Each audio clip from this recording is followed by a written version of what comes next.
आप सबों को जय मसीह की।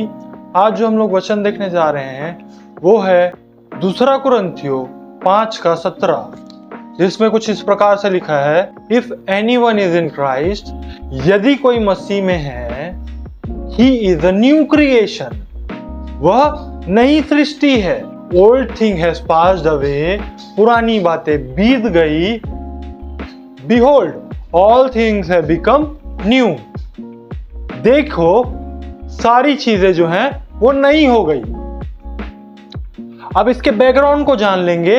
ये जो आयत जो लिखा गया है, पौलुस ने इस आयत को कुरिन्थियों की कलीसिया को लिखा है। वो क्यों लिखा है? कुरिन्थियों जो कलीसिया थी, वो कुरिन्थ जो था वो कॉस्मोपॉलिटन सिटी था और वहां पे सेक्सुअल ट्रेड चलते थे, सेक्सुअल कल्चरल चलता था। वहां पे ब्रूथल जो थे वो बहुत ज्यादा थे मेरे प्रियो। तो इसीलिए विश्वासियों को अपनी पहचान जानने में दिक्कत होता था, अपनी पहचान बताने में दिक्कत होता था। पुराने जीवन से एक नए कम्युनिटी में आने में उन्हें दिक्कत होता था। इसीलिए पौलुस अपने कुरिन्थ की दूसरी पत्री में लिखते हैं चर्च को कि जो भी झूठे प्रेरित हैं और जो कंफ्यूजन पैदा करने वाले हैं नैतिक जीवन में, उन सभी से दूर रहे। और जब वो लिखते हैं तो इस प्रकार से लिखते हैं, if anyone is in Christ, यदि कोई मसीह में है। वो क्या बताते हैं? हमारा लोकेशन बताते हैं मेरे प्रियो। एनीवन इन क्राइस्ट मतलब कोई मसीह के में है, मसीह के अंदर, मसीह में है। यदि अगर उसके बाद हम लोग देखें तो उसके बाद है न्यू क्रिएशन। न्यू क्रिएशन मतलब नॉट मॉरल इंप्रूवमेंट। वहां पे किसी भी प्रकार की नैतिक बढ़ोतरी के बारे में नहीं, but new order of reality. New order of reality मतलब वास्तविकता को एक नया क्रम देना, वो होता है न्यू क्रिएशन। जैसे कि उत्पत्ति में परमेश्वर ने सारी चीजों की सृष्टि की, अब उसको फिर से यदि बनाया जाए तो वो होता है न्यू क्रिएशन मेरे प्रियो। तो वैसे ही परमेश्वर जो है वो नया बनाता है अपने लोगों को। उसके बाद यदि अगर हम लोग देखें तो वहां पे है ओल्ड हैज पास्ड अवे, मतलब जो पुरानी बातें थी, जो पुराने गिल्ट थे, जो पुराने पाप थे, जो पुराना स्टेटस था हमारा, वो सब चीज क्या हो गया?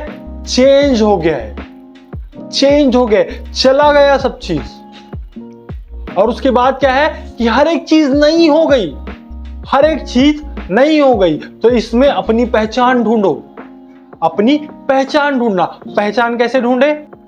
आज जो विश्वासी है वो अपनी पहचान सोशल मीडिया में, फैमिली प्रेशर में और पुराने कई पापों में और गलतियों से अपने पहचान को बनाए हुए हैं। लेकिन वो भूल गए हैं कि उनकी पहचान सिर्फ यीशु मसीह से है। और यीशु मसीह में पहचान होना मतलब परफेक्शन नहीं होता कि आप यीशु मसीह में आपकी पहचान है तो आप एकदम परफेक्ट हो। लेकिन यदि अगर आपकी यीशु मसीह में पहचान है तो उसको एक नई दिशा मिलेगी, न्यू डायरेक्शन मेरे प्रियो।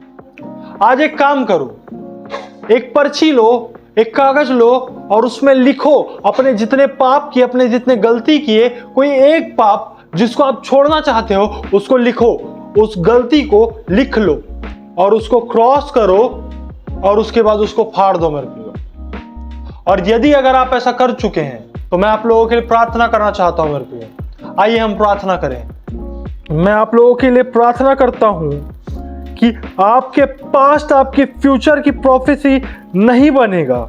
यीशु के लहू से आज आपकी पहचान न्यू हो जाएगी या रीराइट हो जाएगी, फिर से लिखी जाएगी मेरे प्रियो।